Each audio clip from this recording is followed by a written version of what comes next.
అయ్యప్ప స్వామివారి ఆలయానికి స్త్రీలు ఎందుకు రాకూడదని అంటారు? ఈ ప్రశ్న చాలా మంది మధ్యలో మెదులుతూ ఉంటుంది. ఇప్పుడు సమాధానం తెలుసుకుందాం. అయ్యప్ప స్వామివారు నిష్కలిత బ్రహ్మచారి కాబట్టి ఆడవారు స్వామి చెంతకు రాకూడదని కొందరు చెప్తుంటారు.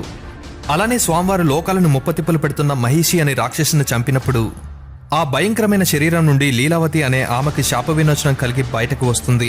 అందగత్తైన ఆమె స్వామివారిని కోరుకుంటుంది. కానీ స్వామివారు, నేను ఈ జన్మలో బ్రహ్మచారిని కాబట్టి నీ కోరికను తీర్చలేను, కానీ నా భక్తులను అనుగ్రహించే భాగ్యాన్ని నీకు ప్రసాదిస్తున్నాను.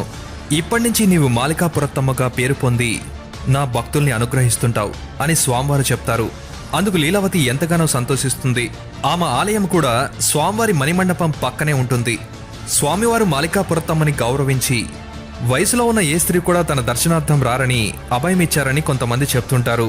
సరే, సైంటిఫికల్ గా మాట్లాడితే ఎందుకు రాకూడదని అంటారో తెలుసుకునే ముందు మనం మన ఆలయ నిర్మాణం గురించి తెలుసుకోవాలి.